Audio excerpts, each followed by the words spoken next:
Hello and welcome to Take Notice. I'm your host, Janet Yee, and I get too much mail. If you can relate, or if you get any mail at all, no doubt you're familiar with the U.S. Postal Service. And they're still working for us to find some answers to age-old problems like scams and too much mail. Joining us is Jeff Fitch, U.S. Postal Inspector. Hi, Jeff. First of all, too much mail.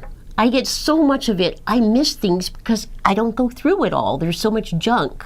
Well, there is new technology. Informed delivery is a service that you're able to see what letters are arriving. It's giving you your first class mail. You're able to look and see what mail is being delivered to you. The mail that's being delivered to you, though, is given to the post office. We deliver what we are paid to deliver, and we ask people just to be vigilant and do very frequently go through the mail that you are receiving. So this informed delivery is really to help the receiver know when something important is arriving, so not just to set the daily mail on the countertop and Absolutely. leave it sit. Yes. Okay, and they can just sign up for that online. That's correct. Okay, now, mail, we still have so many scams.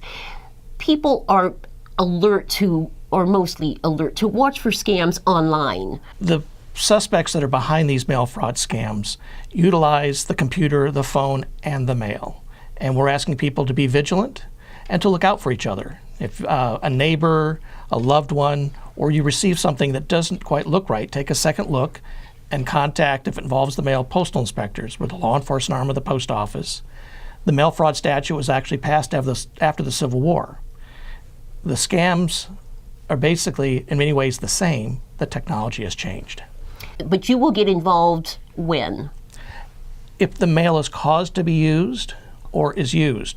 We've had it before where suspects will send something not using the mail and the victim responds back sending a check or a money order through the mail and the crime has still been committed. For example, we hear a lot about the fake charities when there's a natural disaster. People get emails about charities, and then they, in turn send the check through the mail. That's correct. And it's just doing your due diligence. Take that extra step, do some research.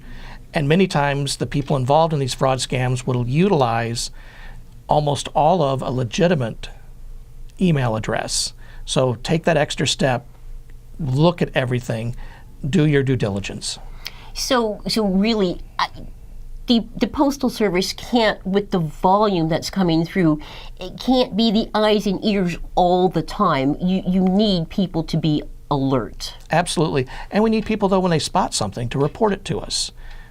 Fraud being reported by victims and the public is our number one way of identifying some of these suspects and some of these scams. Okay, what do people do?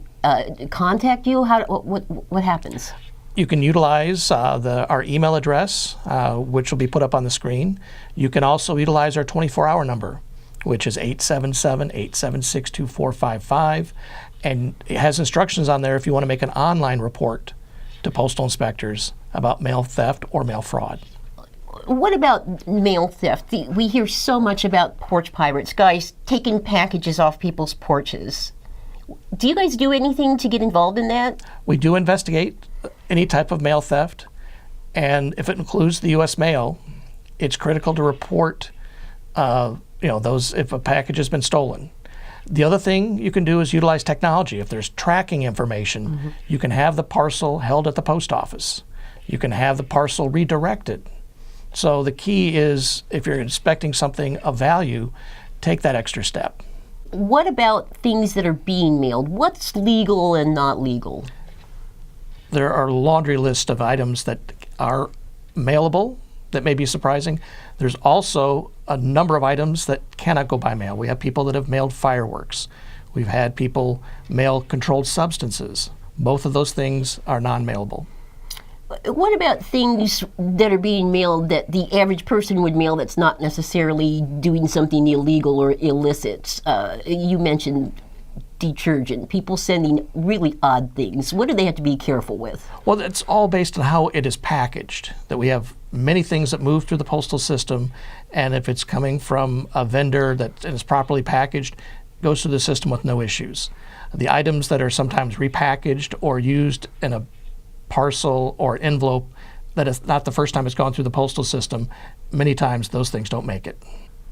Great, Jeff. This is all really wonderful information. We've talked about informed delivery so people can be aware via email when an important first-class letter is arriving. We know we can redirect via different location or different time packages so they don't fall victim to mail theft. What else is available? We have both DVDs and publications that talk about how not to be a victim of mail theft or mail fraud, or if you have been a victim, how to report those items, that if you've been received a solicitation or been the victim of mail theft. This one is on protecting veterans. This one's on consumer fraud. This one's on foreign lottery mail. And I see you have them in multiple languages? Yes. Great. Okay. Thank you very much for being with us, Jeff. And thank you for being with us for this edition of Take Notice. The postal inspectors remind us to delete, shred, and hang up. Have a safe day.